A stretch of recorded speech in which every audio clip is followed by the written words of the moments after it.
Hi hi hi అండి, అందరికీ నమస్కారం. చాలామంది అడుగుతున్నారు, ఇదేంటి జగన్ కోసం ఎలక్షన్ ఓడిపోతే అరుగుని గీపించుకున్నాను అన్నాం.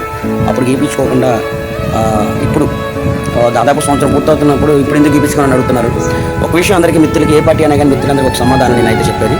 జగన్మోహన్ రెడ్డి ఓడిపోయినప్పుడు నేను మైండ్ అంతా బ్లాక్ అయిపోయింది. ఏం చేస్తున్నా నాకే తెలియని ఫీలింగ్, అదో ఆవేదన, అదో మైండ్, అదో టైప్లో ఉన్నా. దానికి ఏం పేరు పెట్టాలో కూడా తెలియకుండా కోలుకునేసరికి దాదాపు 3 నెలలు అయింది. నార్మల్గా తిరుగుతుంటే ఫ్రెండ్స్, నేను మాట ఎవరికైతే ఇచ్చానో మనీ పరంగా బెట్టింగ్ చేస్తున్నాను అందరికీ ఇచ్చేసా. కానీ ఎవరికైతే నేను ఓడిపోతే ఇలా సగం గుండె గీపించి తిరుగుతానన్నారు వాళ్ళు అడుగుతూ ఉన్నారు.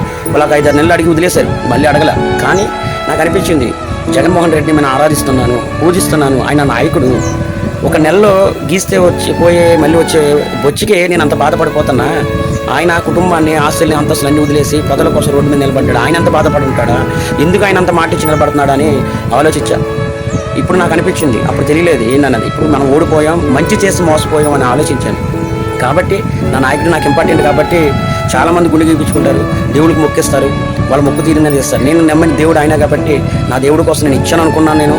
నేను అయ్యప్ప స్తంభాలు వేసిన, ఎన్నో పూజలు చేసిన, ఎన్నో గుళ్ళు, కానీ ఎప్పుడు తలనీలాలు ఇవ్వాలి. నాకు ఊహ తెలిసిన కానించి, నాకు ఊహ తెలిసాక నేను ఫస్ట్ టైం ఇచ్చిన తల ఇంటికి జగనన్న కోసం, అది కూడా అరగుండి చేయించుకుని, నేను 4 గోడల మీద చేయించుకోవాలా, షాప్లో చేయించుకున్నా, అరగుండితో మంచి నీట్గా తెల్ల షర్ట్, వైట్ షర్ట్, ఇస్తే షర్ట్ వేసుకున్నా, సెంటర్లో తిరిగా ఎవరైతే నేను ఎవరికైతే నేను వాళ్ళ సవాల్ చేశానో వాళ్ళకి ఫోన్ చేసి వీడియో కాల్ చేసి నా వీడియోలు కూడా పంపా. వాళ్ళకి అరగుండితో తిరిగి సెంటర్లో వాళ్ళు వస్తే వాళ్ళకి ట్రీట్ ఇచ్చి నేను పంపించి నేను చేయించుకున్నాను. ఇప్పుడు ఆ ఫీల్ నాకు ఎట్టుందో తెలుసా, ఎంత హ్యాపీ వస్తుందో తెలుసా. ఇచ్చిన మాట నెరవేరిస్తే వచ్చే కిక్కు మరి దేంట్లో రాదనే విషయంలో జగనన్నను చూసి కొన్నాళ్ళు నేర్చుకుని ఇప్పుడు స్వయంగా నేను అనుభవిస్తున్నా. నెలలో వచ్చేస్తుంది, కానీ ఆయన కోసం ఇచ్చిన మాట నిలబెట్టుకోవడంలో వచ్చే ఫీలింగ్, కిక్ ఏదైతే ఉందో మరి ఎందులోనూ రాదమ్మా. మనం ఏ పని చేసినా ఎందులోనూ రానంత కిక్కు మనం ఇచ్చిన మాట నెరవేర్చుకుంటే వస్తుంది. అది నేను అనుభవిస్తున్నా. ఇది మాత్రం నిజం. చాలా హ్యాపీగా ఉంది నాకు. ఉంటాం మరి ఫ్రెండ్స్. మరి తెలుసు కదా, కట్టె కాలే వరకు కూడా జగన్ అన్న వెంటే.